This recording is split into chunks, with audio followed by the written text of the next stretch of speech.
from the Nelson Bay LJ Hooker team. Jason, I just wanted you to paint us a picture of how your business had been travelling for the last 12 months prior to the pandemic. Yeah, thanks, Charlie. It was the real estate market was picking up, and we had certainly the second half of 2019 was really positive. There was good prices, there was good turnover. Time on market was down. Inquiry had continued to be strong, and there was good replacement of stock. So overall, certainly the last half of 2019 was really positive. And the early part of this year, I mean, we know we had the bushfires, which probably impacted a little bit on certain areas. Yeah, it certainly did. As I think I mentioned to you before, sitting back at Christmas lunch on the 25th of December, things looked pretty rosy. We were gearing up for another, really big year, and there was no storm clouds on the horizon. It was all positive. So we expected 2019 to continue with interest rates low, employment low, confidence was high.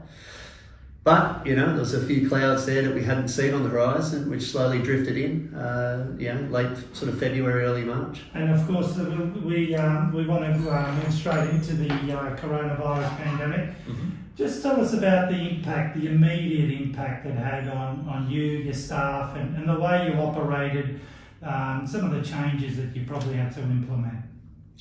Yeah, it was very interesting times. I'm not sure we'll ever see it again, or hopefully we'll never see the likes of it again. But we acted pretty quickly. I guess it was the uncertainty of what was going on. So if you're uncertain, we just did a few changes quickly, such as locking the office. So people coming in the office, not required, etc. Open homes were shut down pretty quickly by the government, so we went to inspections by appointment. Look, the biggest fear for the people out there was the unknown. So we just had to sort of play it by ear. We all read the papers, looked at the internet, etc. But the government didn't really know what was going on at that stage. So we shut down as much as we could while not shutting anything down. Mm. And in relation to the actual, sales, how were they affected, say, from, March till now? Sales in March, sales had started off well for the year.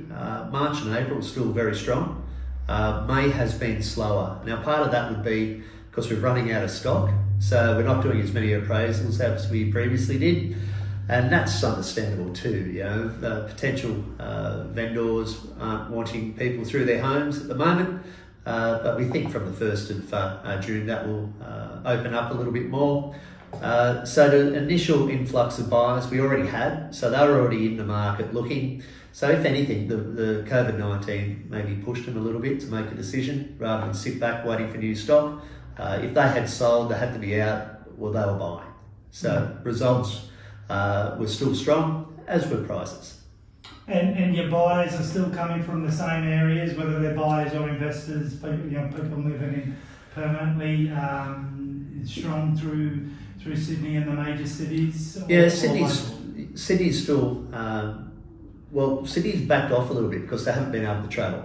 Inquiry's been exceptionally strong because we're looking at, they're on the net or on their iPads or tablets at night or during the day after they've finished their homeschooling, and they're looking at coming up. So, and obviously your Mudgees, your Dubbos, the country regions have always liked the Bay and have continued to push further. Sure.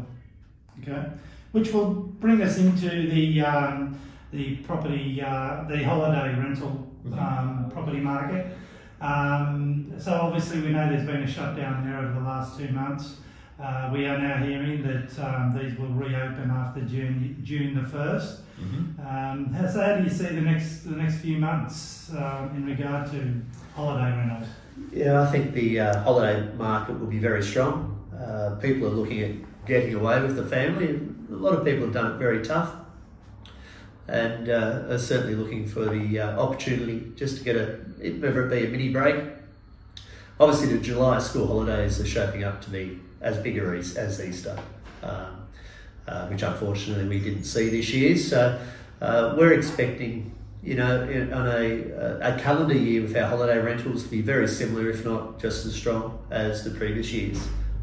We don't expect that to be much different at all. If anything, you probably err on the side of saying it's going to be a little bit stronger after this calendar year. And finally, Jason,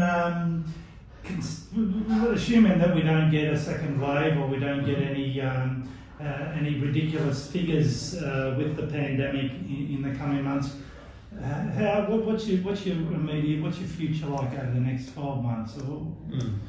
How do you see that panning out? Well, I think we're going to go back to a strong market. As long as we can get the employment people back to work, interest rates are still very low, and I believe will remain, well, what I've read, will remain low for some time to come. If banks still loan, you've got a good solid job, stock remains tight, there is people who want to come to the Bay, and there's lots of people who want to come to the Bay. So I expect our real estate market to be quite buoyant. When I say it's going to boom, but we're hearing 20-30% price reductions in some media outlets. I just can't see that happening up in the Bay. I think we'll remain solid with an ounce of luck that, COVID-19, please don't come back.